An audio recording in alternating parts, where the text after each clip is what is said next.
이번 영상은 제1장 기독교 윤리가 왜 필요한가 부분입니다.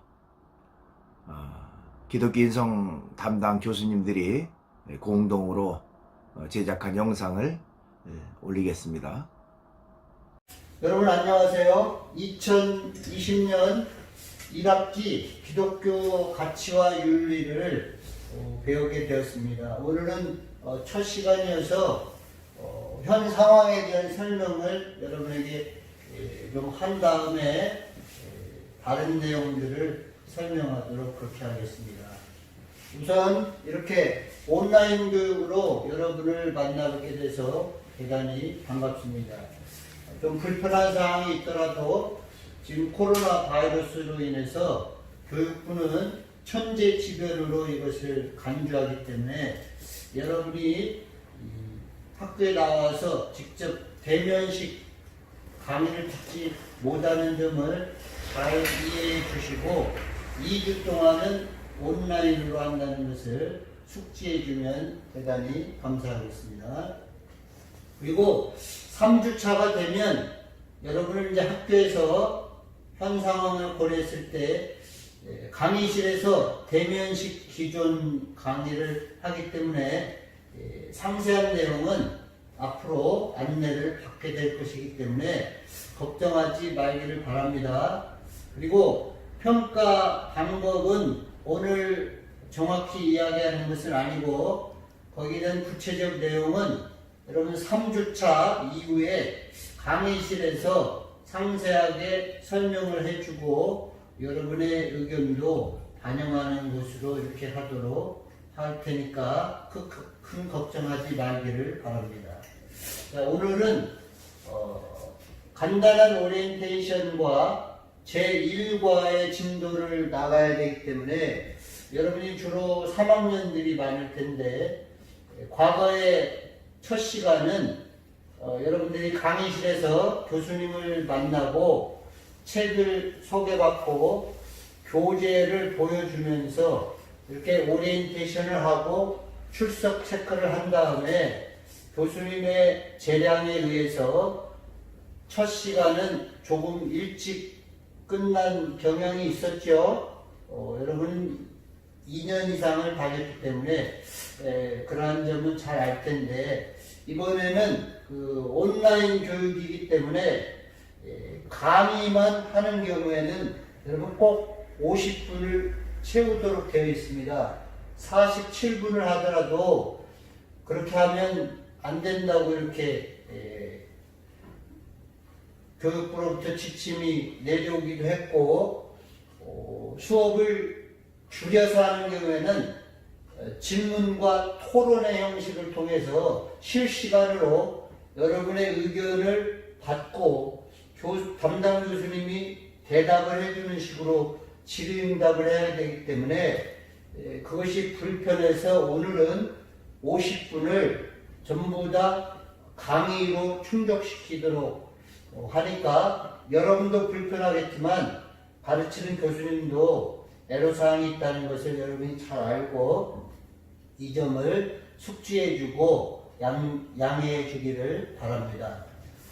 자, 그럼 오늘 첫 시간으로 기독교 가치와 윤리라는 과목이기 때문에 PPT 자료를 근거로 여러분 설명을 할 테니까 여러분이 좀 잘 주목해서 볼 수 있기를 바랍니다.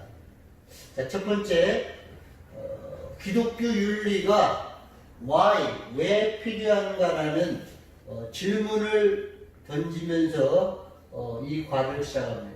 여러분이 보는 것처럼 여기 퀘스천 마크가 있는데 질문하고 대답하는 것은 오래된 방법이지만 교육 현장에서 효과가 큰 방법입니다. 이것을 실시한 사람이 대표적으로 소크라테스인데 핵심 질문을 하고 거기에 대해서 대답을 하는 이런 문답식의 교육이 21세기가 된 오늘날까지도 교육의 방법 중에는 간단명료하면서도 효과를 볼 수 있는 방법이기 때문에 적절한 질문을 함으로써 생각의 방향을 제시하고 오늘 배워야 될 내용의 핵심을 이렇게 질문으로 한다는 것은 여러분 충분히 의미가 있습니다.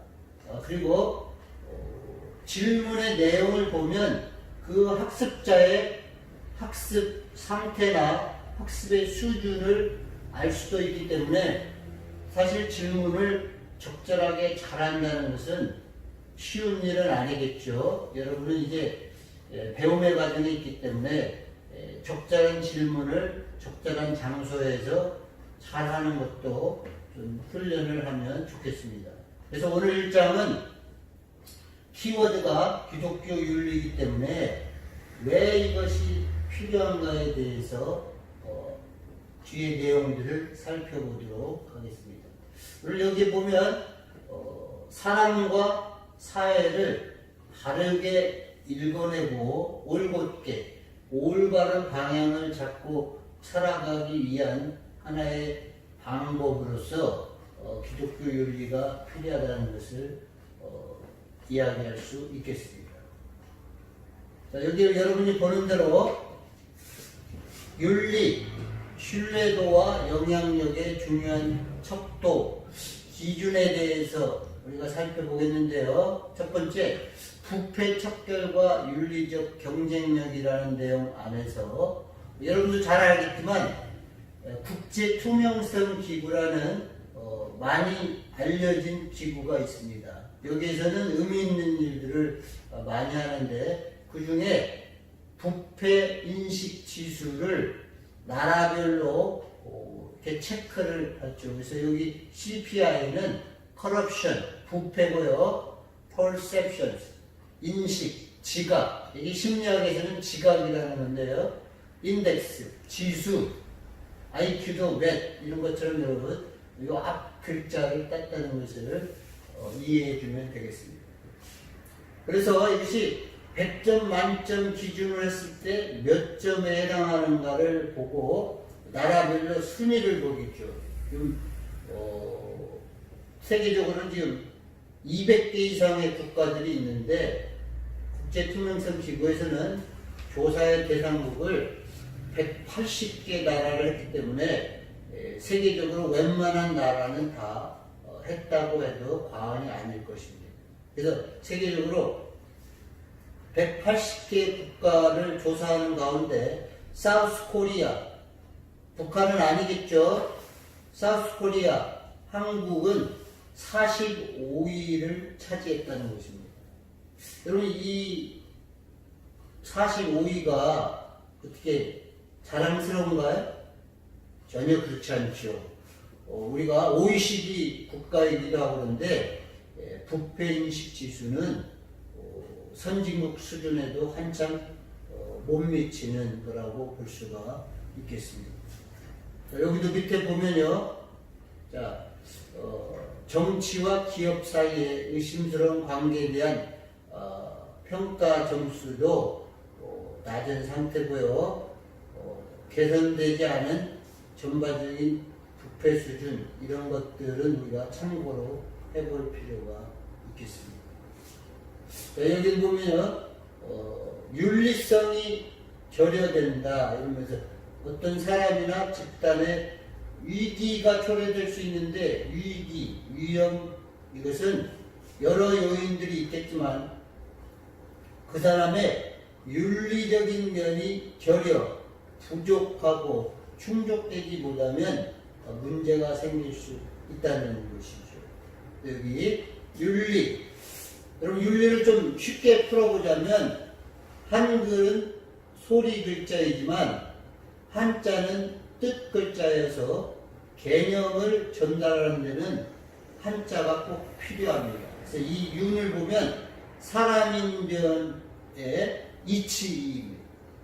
쉽게 말하면 사람이 살아가는데 필요한 공동체의 이치가 뭐냐 그런데 이걸 좀 풀었으면 이런 거죠. 사람과 사회를 구성하는 것, 사회를 바르게 읽어내고 또 올바른 방향으로 방향을 잡고 살아가려면 필요한 것들이 있다는 거예요. 조금 필요한 것도 있고 꼭 필요한 것도 있고 절대적으로 필요한 것도 있는데 영어에서도 절대적 하면 absolutely에서 이렇게 꼭 필요하다는 걸 말하는데 엄밀히 말하면 여러분 절대라는 말은 좀 약간 확대되는 것이지만 아주 필요하다는 것이죠. 그래서 사람이 살아가는 동안에 이 윤리는 우리가 공동체 생활을 하는 사람들 사이에 꼭 있어야 되는 이치이기 때문에 윤리의식이 없다면 인간 사회가 유지되기 어렵겠죠. 이런 점에서 중요한 과목이라고 할 수가 있겠습니다. 이제 다음으로 넘어가면 여기에 아메리카 퍼스트라는 말이 나오는데 트럼프 대통령이 즐겨서 사용하는 이러한 어떤 구호, 어떤 표어라고 합니다. 여러분도 알겠지만 정치적으로 경제적으로 모든 분야에 있어서 아메리카가 USA가 퍼스트라는 것이에요. 미국 우선주의. 이제 당연히 국익을 추구하겠죠. 이런 면에서 트럼프 대통령은 미국 사람들에게는 특히 백인들이나 중산층에는 인기가 있는 대통령이죠. 이제 올해도 연말에 대통령 선거가 있는데 아마도 큰 변수가 없으면 미국은 8년 정도씩 대통령이 재임을 하기 때문에 재선될 가능성이 있습니다. 그 표어가 바로 아메리카 퍼스트죠. 미국 우선주의를 주장하기 때문에 미국 사람들은 당연히 좋아하겠죠. 그런데 아메리카 퍼스트지만 이 말을 거슬러 올라가면 여기는 표현되어 있지 않지만 팍스 로마나라는 표현이 있습니다. 여러분 역사 속에서 로마 모든 길은 로마로 이렇게 표시했던 때가 있었는데 진행해 팍스 로마나라는 말은 로마의 평화라는 이야기죠. 로마가 세계 최대 강대국일 때 있었던 표현인데 오늘날 그것을 따서 팍스 아메리카나라는 말을 쓰기도 합니다. 미국의 평화.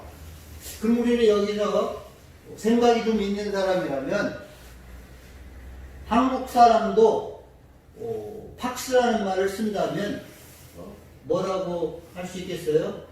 팍스 로마나, 팍스 아메리카나, 그러니까 팍스 코레아나 이런 말을 우리나라도 언젠가는 쓸 수 있도록 여러분들이 노력해서 그런 국가를 만들면 참 좋겠죠.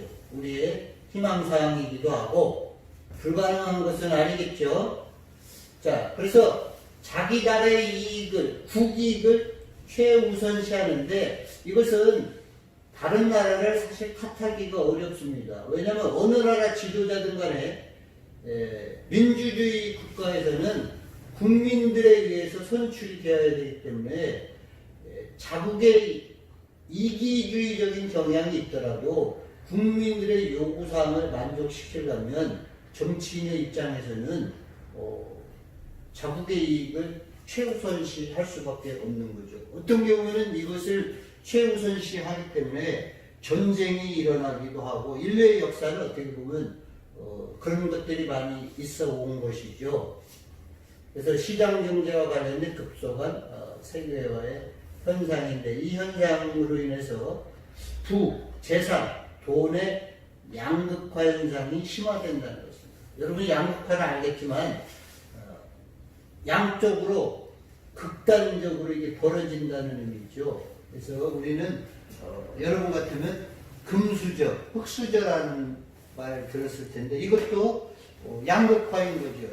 어느 집 자녀는 태어나 보니까 부유한 집안에 태어나면 왕족이라든지 재벌가라든지 사장의 자녀라든지 이런 사람은 태어날 때부터 금수저로 분류가 되지만 가난한 집에서 고아로 또 혼자 대학교를 다녀야 된다면 참 애로사항이 많이 있겠죠. 너무 안타까운 일인데 그런 경우에 부유한 사람은 더 부유해지고 가난한 사람은 더 가난해지는 이렇게 부의 양극화 현상이 일어나기 쉽다는 것입니다. 여기에 나와 있지는 않지만 이 부의 양극화 현상을 영화로 잘 그린 것이 이게 여러분 세계적으로 4개 큰 상을 받았던 이 기생충, 패러사이트, 기생충이라는 봉준호 감독이 만든 이 영화가 세계적으로 우리나라를 홍보하는 것도 되고 우리나라의 영화 발전에 큰 계기가 되었는데 이것도 기생충도 부자와 가난한 사람들의 어떤 사회적인 문제를 부의 양극화 문제를 다루는 측면이 분명히 있습니다. 여러분 이제 미국에 갔다 온 사람은 알겠지만 미국은 지하에 집이 있는 경우가 없고요. 반지하에 사는 사람이 없습니다. 가옥 구조가 그래요. 우리나라 같이 이렇게 지하나 반지하 또 서울이나 경기권처럼 골목골목 이렇게 집이 따닥따닥 붙어 있는 나라가 미국에서는 찾아볼 수 없어요. 그런 면에서 여러분이 참고하기를 바라는데요. 우리가 살아가는 이 사회는 공동체라는 것입니다. 국가. 그럼 국가가 이루어지려면 국가에 3요소가 있죠. 그게 뭐겠어요? 첫 번째, 국토가 있어야 되죠.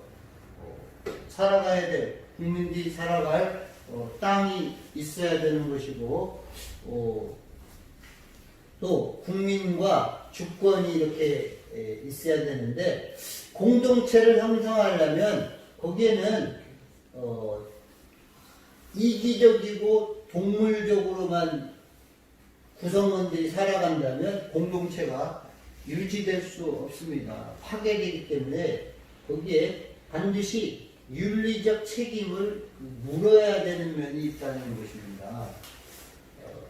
이런 점에서 여러분 윤리라는 게 중요하고요. 여러분 같으면 친구 간의 윤리도 한번 생각해 볼 수 있기를 바랍니다. 여기 좌측에 보면 우리가 살아가는 인류는 계속 이런 모습으로 살아야 하는가. 이것도 윤리적인 질문이죠.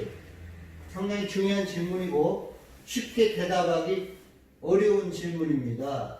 그래서 이 질문에 우리가 대답을 잘 해보려면 이것을 critical reflection, 비판적으로 성찰, 반성을 해보고 그것을 기초로 했을 때 새로운 방향이 나올 수 있다는 것입니다. 이런 면에서 비판적 성찰과 새로운 방향 제시가 필요한 상황이라고 할 수 있는 것이죠. 그 다음 여기 글로벌리제이션 이랬는데 사실 여기 영어식으로 읽으려면 글로벌라이제이션이라고 해야 됩니다. 세계화라는 거지 우리말로 하면. 다른 나라의 어떤 문제도 우리에게 영향을 끼치기 때문에 우리나라에서 발생한 문제가 우리로 끝나는 게 아니라 이웃 나라, 먼 나라에도 파급력을 발휘한다. 그래서 여기서 우리가 흔히 듣는 말 중에 지구촌이라는 말이 있죠. 지구촌.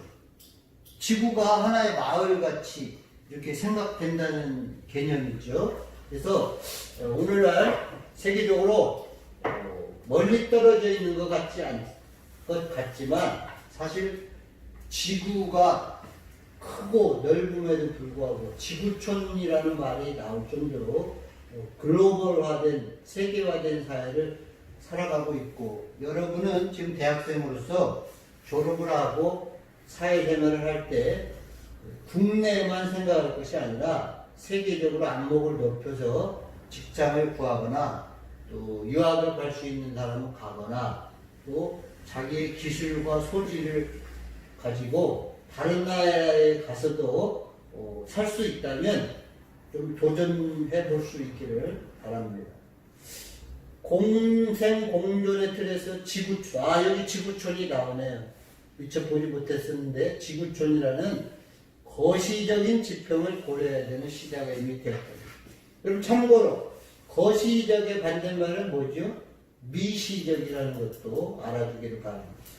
우리는 앞으로 지구촌을 살아갈 때 공생, 같이 살고 같이 존재해야 되는 이런 윤리의식이 필요하고요.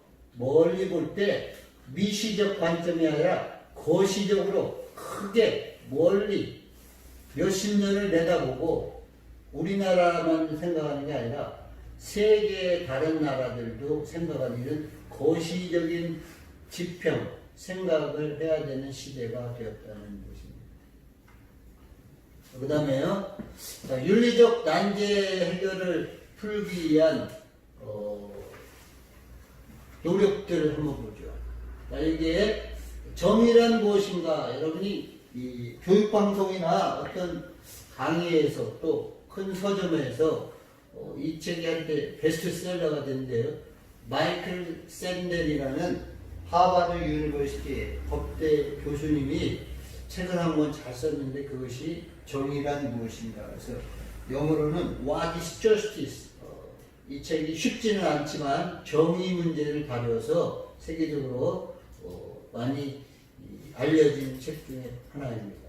자, 여기 보면 스포츠, 복권, 도박 등, 여러분 등은 요 세 가지만이 아니라 여기에 10가지라도 붙일 수 있는 이런 것이 공공 서비스인가 아니면 이런 스포츠 토토도 있죠, 여러분. 이게 비도덕적인 어떤 타락의 한 현상인가 이런 것들 한번 생각해 볼 여지가 있다는 것입니다. 여기서 여러분 인간은 학문적인 용어고요. 다른 말로 우리한테 와닿게 하려면 사람이라고 그래요. 사람은 할 수 있다고 해서 모든 일을 다 해도 되는가? 그것은 아니라는 것이죠. 하등동물 사회에서는 어떨지 몰라도 윤리를 지켜야 되는 사람의 사회에서는 자기가 할 수 있다고 모든 것을 다 해버리면 문제가 심각해질 수 있다는 것입니다. 그렇기 때문에 윤리에 관한 질문을 던질 필요가 있는데 실존주의 철학계 중에 덴마크의 대표적인 사람이 피에르 페고르라는 사람이 있습니다. 이 사람은 실존주의 철학의 대표적인 사람인데 인생의 의미와 참된 자아를 찾아가는 과정에 대해서 고민을 많이 해서 여기 보면 심미적 실존, 여기 심미는 주로 철학에서 많이 사용하는 말인데 아름다움을 추구한다 이런 의미겠죠. 아름다움과 쾌락, 추구. 그 다음에 윤리적 실존, 사람 자신의 여러분 같은 학생이겠죠. 수학이 여러분의 행동에 대해서 선한 것이냐 악한 것이냐 이런 것을 질문해 볼 수도 있다는 것입니다. 여기 밑에 보면요, 인간이란 사람이라고 하면 더 빨리 와닿겠죠. 사람은 잘못된 행위를 여러분 비난과 비판은 좀 차이가 있죠.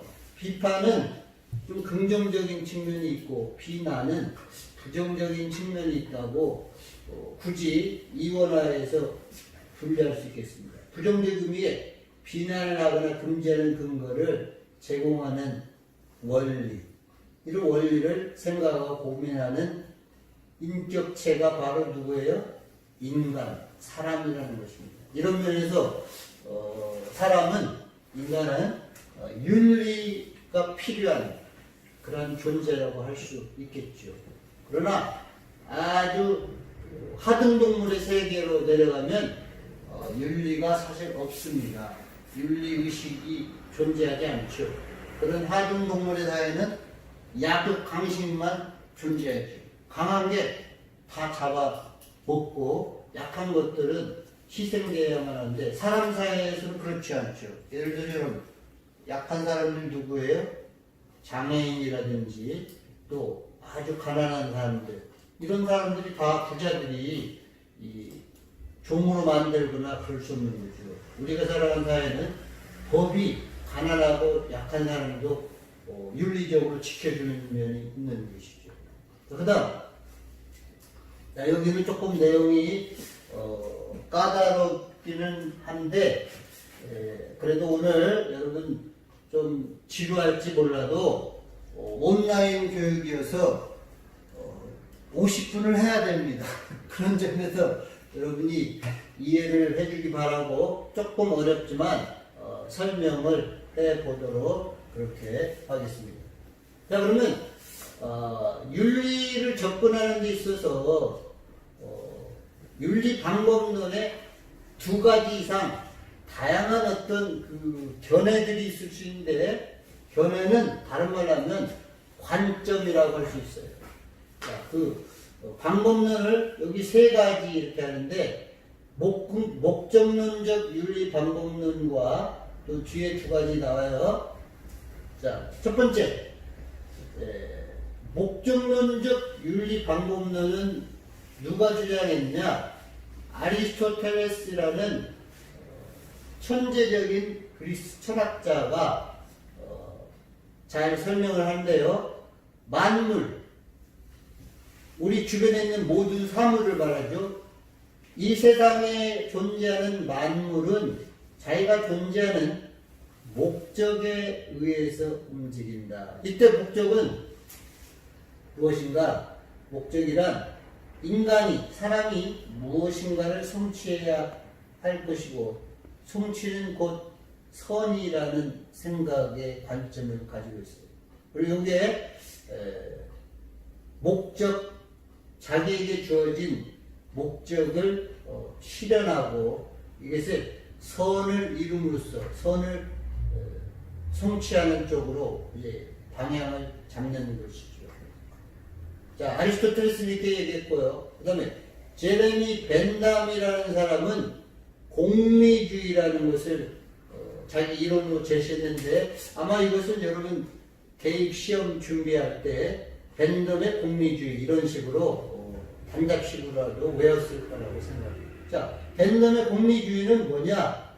최대 다수의 사람들이 최대의 행복을 얻을 수 있도록 노력해야 된다. 이런 주장이죠. 자, 그래서 여기 영어 표현을 보면 the greatest happiness, 최대의 행복이, 최고의 행복, 누구예요?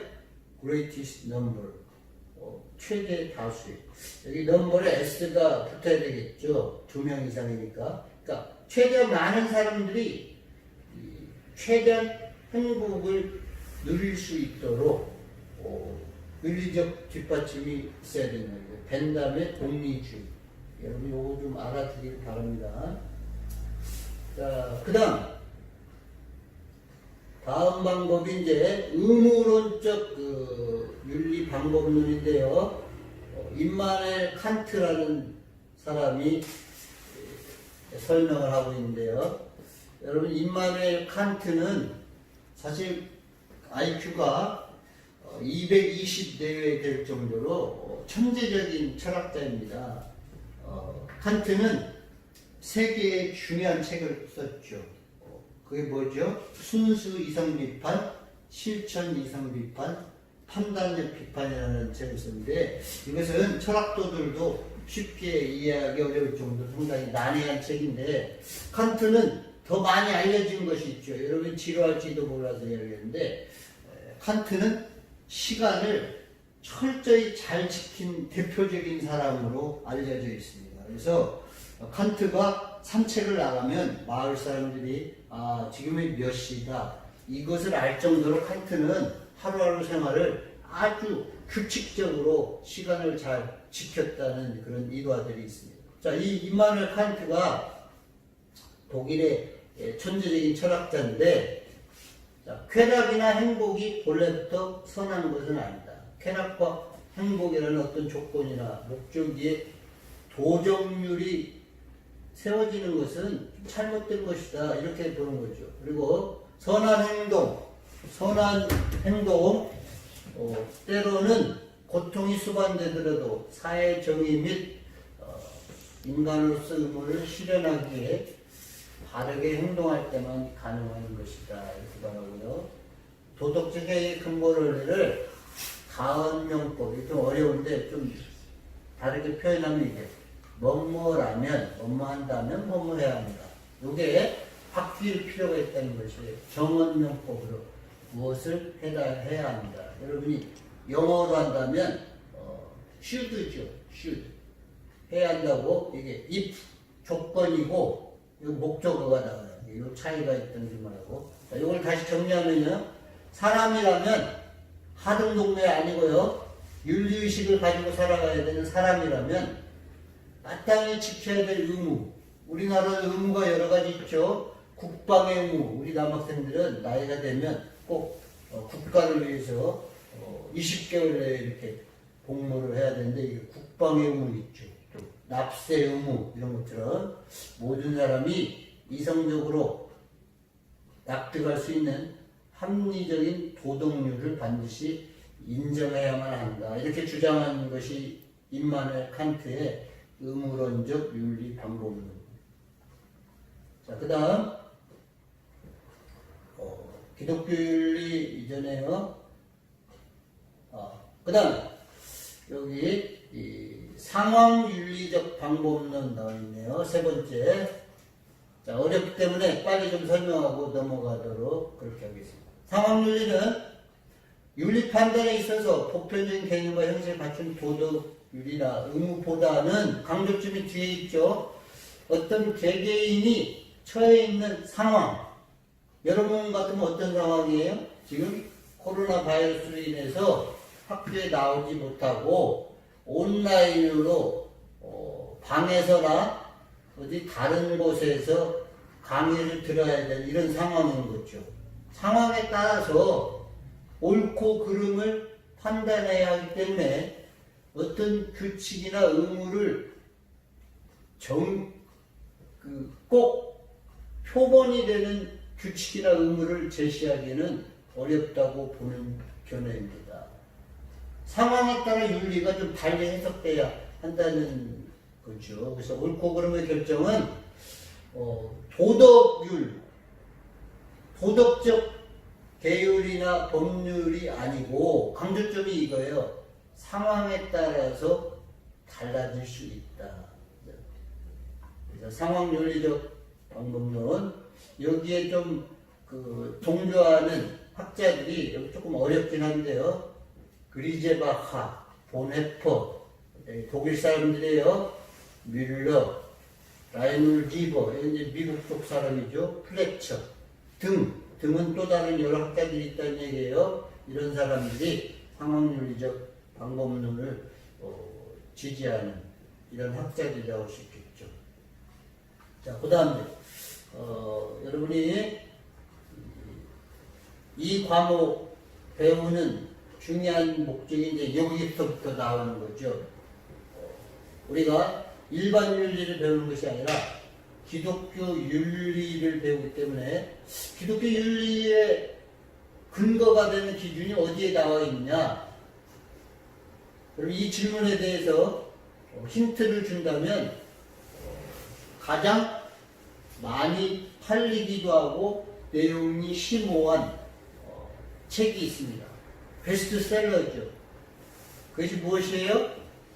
바로 바이블, 성경이죠.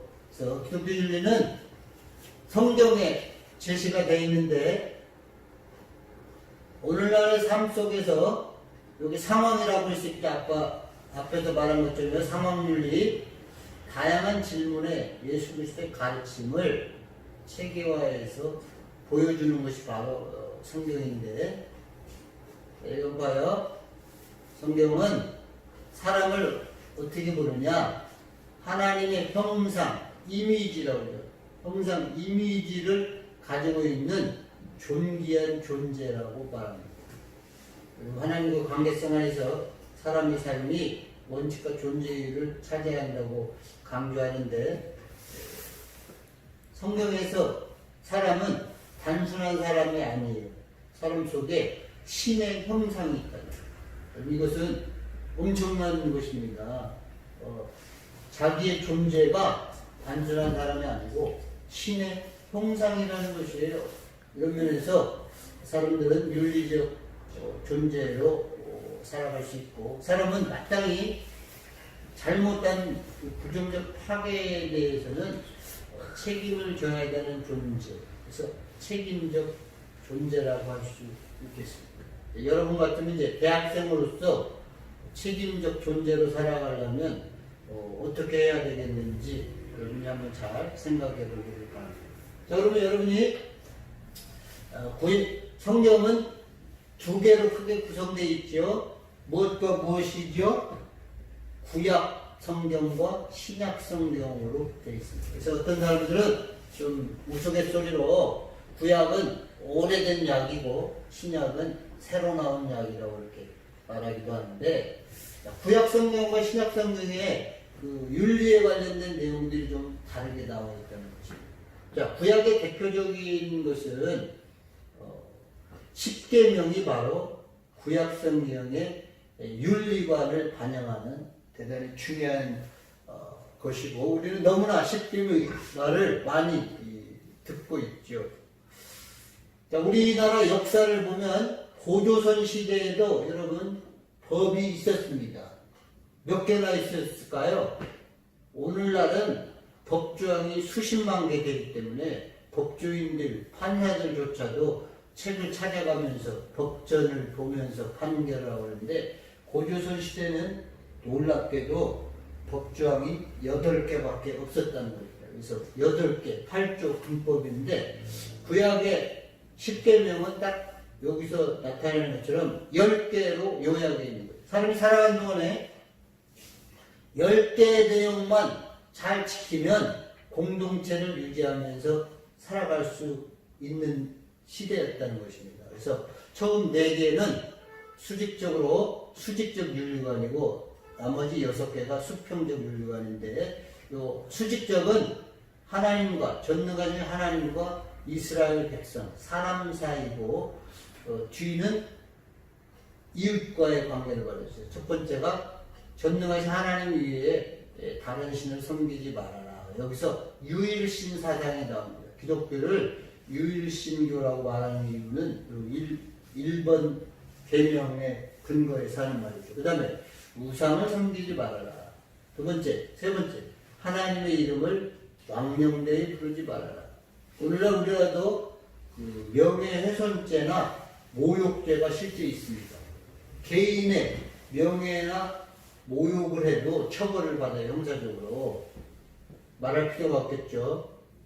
안식일을 거룩히 지켜라. 요즘 안식이 이제 편안한 쉴식. 여러분 같으면 방학이나 주말이 여기에 비슷한 성격이겠죠. 그래서 기독교적으로는 이제 주일날을 말해요, 안식일. 그 다음, 나머지 6개는 이제 수평적으로 가족이나 이웃과의 관계에서 지켜야 되는 윤리적 내용이에요. 첫 번째, 내 부모를 공경하라. 부모님을 공경하라는 거예요. 그 이유는 부모님 없이 자식이 태어날 수 없기 때문에 부모님을 공경해야 된다는 것이 10계명에 나오는 인간관계에서는 첫 번째 계명인 것입니다. 중요하죠. 자, 근데 요 밑에 5개는 하지 말라는 것인데, 하라는 것은 요거 하나예요. 부모님 공경하라. 6번째, 살인하지 말아라. 자, 여기 살인은 자기 자신도 포함될까요, 안 될까요? 포함됩니다. 그러니까 자살은 기독교에서는 살인행위라고 보기 때문에 자살하지 말아야 되죠. 그 다음 7번, 간음하지 말아라. 8번, 이웃 사람들의 것을 도둑질하지 말아라. 9번, 거짓 증언을 하지 말아라. 이게 이제 말이죠. 거짓말. 거짓 증인의 대표적인 게 거짓말이에요. 거짓말 안 할 수는 없겠지만 최대한 거짓말하지 말라는 것이에요. 법정에 나가서도 거짓 증언하면 위증으로 도리어 처벌을 받죠. 만약 여러분이 잘못한 것이 없는데 어떤 사람이 여러분을 괴롭히려고 법적으로 그 소장을 접수하면 걱정할 필요 없어요. 반대로 내가 위증으로 그 사람을 처벌할 수도 있기 때문에 함부로 이렇게 내가 잘못도 없는 다른 사람이 나를 힘들게 하면 그 사람이 대가를 치러야 되기 때문에 그러나 잘못한 게 있으면 그렇게 할 수가 없겠죠. 10번째 마지막이 내 이웃들의 재물을 탐내지 말아라. 돈이라든지 재산, 땅, 물건 이런 것들 말을 이렇게 해서 구약은 십계명을 통해서 구약 성경에 지켜야 될 윤리가 10개로 대표적으로 나옵니다. 자, 그러면 이제 구약하면 여러분 다음 뭐가 생각나겠어요? 신약이 생각나겠죠. 자, 실제 코로나 바이러스도 지금 약이 개발되어 있지는 않아요. 그래서 제약에 대해서는 좋은 신약을 한두 개만 개발해도 큰 부를 형성할 수 있는데 그 신약은 아니지만 새롭게 주어진 약속이다 이런 의미에서 신약을 보면 구약하고는 조금 다르다는 걸 알 수 있겠죠. 그래서 예수께서 이 땅에 오신 이유를 여기 두 가지 설명하고 있는데 마가복음 10장 45절에는 죄인들을 죄와 심판과 사망으로부터 구원하시고 자기 목숨을 대속의 제물로 주기 위함이다. 다시 말하면 구세주, 구원주로 오셨다는 거죠. 그 다음 마태복음 4장 23절 하나님 나라의 복음을 전하기 위해서 오셨다. 그래서 이 키워드가 구원과 복음이에요. 자, 여러분에게 대면 교육을 한다면 가산점을 줄 수도 있는 것인데 인류의 4대 성현이 누구일까요? 힌트, 각 종교를 창시한 분들입니다. 그래서 기독교는 누구일까요? 예수님이고, 불교는 석가모니, 유교는 공자. 한 명은 누구일까요? 바로 소크라테스인데 그 중에 자, 예수라는 이름, 예수님은 이름 자체에 의미가 있어요. 여러분도 출석부의 이름을 보면 한자로 그 이름의 의미가 파악을 할 수 있는데 예수라는 의미가 구세주라는 뜻을 가지고 있어요. 자기 백성을 죄에서 구원할 분. 그렇기 때문에 여러분 예수님이라는 말을 많이 듣지만 그 의미는 구세주라는 의미를 갖고 있다는 것입니다. 그래서 여기 기독교 윤리의 기본적인 틀이 이렇게 나와 있어요. 하나님의 뜻을 바르게 알고 그 뜻을 성실하게 실천하고 전파하는 삶을 살아가는데 의의가 있다는 것이고요.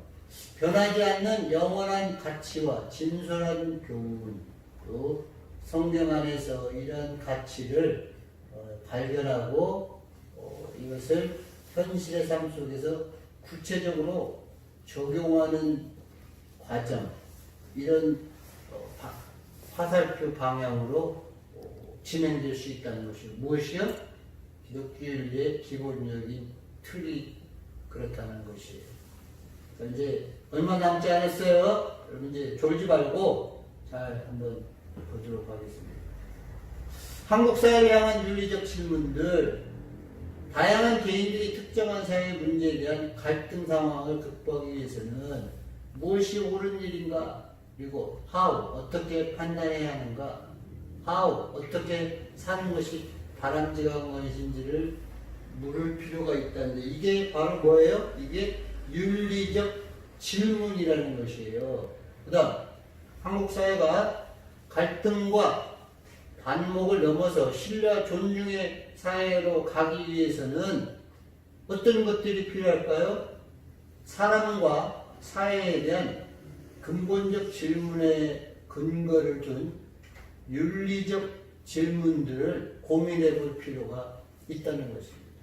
그래서 변하지 않는 진리, 참진, 이치이죠. 진리와 원칙과 어떤 규범이 필요해요. 규범의 대표적인 게 여러분 법률이에요. 여러분. 우리는 어떤 일을 잘못했을 때 법에 의해서 처벌을 받죠. 꼭 처벌만 받는 것이 아니라 어떤 경우는 잘하면 법에 의해서 보호를 받고 보상을 받기도 하기 때문에 대표적인 규범은 법이라고 할 수가 있겠습니다. 반목과 대립을 극복하고 다양한 개인과 사회 문제를 진단하고 처방하기 위해서는 윤리적인 기초, 토대를 정립하는 일이 시급하다고 할 수가 있겠습니다. 옳고 그른 일을 분별할 수 있는 잣대, 기준을 확립해서 개인과 공동체의 삶의 방향을 제시할 필요가 있겠습니다. 자, 이제 마지막이에요. 자, 생각 나누기. 이것은 이제 생각을 키워주는 내용인데 한번 보죠. 첫 번째, 당신이 여러분이라고 할 수 있어요. 수강생 여러분이 경험한 문화적 갈등, cultural conflict, 또 경제적 갈등, economic conflict가 뭔지. 여러분 문화는 조금 폭이 넓어서요. 우선 학생 여러분이 경제적으로 뭐가 어려운지, 또 요즘 취업도 쉽지 않은데 왜 이렇게 취업이 어려운가, 이런 점들 잘 생각해 볼 필요가 있겠죠. 분명히 여러분이 졸업을 해도 취업이 빨리 안 되는 것은 여러분의 잘못은 아닙니다. 대학 교육을 받았음에도 불구하고 취업의 기회가 주어지지 않는다는 것은 일정 부분 기성세대, 여러분의 아버지나 어머니, 할머니, 할아버지들도 일정 부분 책임이 있을 수 있어요. 왜요? 이게 윤리적인 면이 있기 때문에 그렇다는 것입니다. 그 다음 두 번째, 남북 문제. 우리가 지금 1950년에 남북전쟁이 일어나고 3년 후 1953년 7월에 휴전이 됐는데 지금 세계적으로 분단된 나라는 우리나라밖에 없어요. 1953년에 휴전돼서 2020년까지 이렇게 전쟁의 역사 속에서 6, 70년 동안 휴전을 하고 있는 전쟁의 기록이 없습니다. 우리는 지금 휴전 상태예요. 종전이 아니에요. 끝나지 않았어요. 싸우다가 너무 희생이 크고 피곤하니까 좀 쉬었다 싸우자, 이런 게 벌써 53년부터 2020년까지 왔다는 거죠. 이런 남북 문제에 대해서 앞으로 우리는 어떻게 통일을 해야 되고 남과 북의 국민들이 어떻게 공존을 할 수 있는지, 남한이 북한을 통일시켜야 되는지, 북한이 남한을 통일시켜야 되는지, 서로 공존해야 되는지, 이런 것들 거시적으로 한번 생각해 볼 필요가 있다는 것입니다. 세 번째, 갈등의 원인과 해법에 대해서 서로의 생각을 나눠볼 필요가 있습니다. 왜 그럴까요? 우리 사람은 사회적 존재이기 때문에 혼자만은 살아간다는 것이 불가능합니다. 그래서 우리는 갈등이 있더라도 갈등의 원인을 찾아야 되고 그 원인이 무엇인지를 잘 분석해서 해법, 풀해 방법이죠. 그 원인과 갈등을 잘 해결할 수 있는 해법, 해결책을 서로 나누면서 찾아보아야 하는데 왜 그렇게 해야 될까요? 나 혼자의 힘만으로 살아갈 수 없는 사회에 이미 우리는 살고 있고, 여러분은 사회의 구성원으로서, 다시 말하면 대한민국을 구성하는 성인, 국민이기도 하고요. 여러분도 이제 투표권이 있죠. 그리고 학교에서도 여러분은 학생이라는 구성원의 역할이 있고, 여러분이 또 집에 돌아가면 가족들과의 사이에서도 또 구성원 중에 한 명이 있기 때문에 살아가는 동안에 갈등이 없는 사람은 아무도 없습니다. 살아있는 모든 사람은 서로 간에 만족스럽지 못한 점들이 있기 때문에 갈등이 있을 수 있죠. 여러분 같으면 초등학교, 중고등학교 다닌 대학 들어와서 생활하는 동안에 모든 친구들과 100% 만족한 관계를 가지고 살아갑니까? 그렇지 않죠. 친구 간에도 친한 친구가 있고 친하고 싶지 않은 친구가 있고, 또 내가 노력해도 상대방이 끝까지 나를 인정해주지 않는 이런 것들이 있으면 갈등이 있고, 대표적인 게 뭐예요? 친구 간에 왕따 같은 게 이게 갈등이죠. 그러면 그 왕따를 시키는 게 잘못됐다는 건 다 아니지만 그런 갈등을 해결하려면 혼자 해서 되는 거 아니죠? 어떻게 잘 해결해 나갈 수 있을지에 대해서 원인을 분석하고 그 방법을 잘 찾아보는 것, 또 생각해 보는 것, 윤리적으로 나는 어떤 입장에서 살아가는가 이런 것들을 잘 생각해 볼 수 있기를 바랍니다. 이제 마무리를 해야 되는데요. 오늘 여러분이 거의 끝나가요. 이제 1, 2분 내로 끝날 텐데 첫 시간에 이렇게 50분 가까이 수업을 하는 것은 교수로서도 쉽지 않은 것이고 여러분에게 한편으로는 좀 미안한 마음도 있습니다. 이게 대면 교육을 못하기 때문에 꼭 50분을 채우라고 해서 이렇게 했는데 대단히 수고를 여러분이 많이 했고요. 오늘 1장 쉽지는 않겠지만 여러분들이 지금까지 잘 들어줘서 고맙게 생각하고 또 이번 기회를 통해서 나 자신이 갖고 있는 윤리적인 문제가 무엇인지 또 우리 한국 사회가 가지고 있는 윤리적인 문제가 무엇인지 이런 것들을 잘 생각하면서 성장하고 성숙하는 그러한 계기로 잘 활용할 수 있기를 간절히 바라면서 이제 마무리를 하도록 하겠습니다. 여러분 여기 끝에 세 가지 생각나는 게 있는데 이것은 생각을 키워주는 그러한 세 개의 제시문이어서 여러분들이 이 점을 잘 생각해 보고 친구들 간에 또 집안에서나 선후배 간에 동아리 모임 이런 것을 통해서도 여러분의 생각을 잘 이렇게 키워갈 수 있다면 대학생으로서 의미 있는 캠퍼스 생활을 할 수가 있다고 하겠습니다.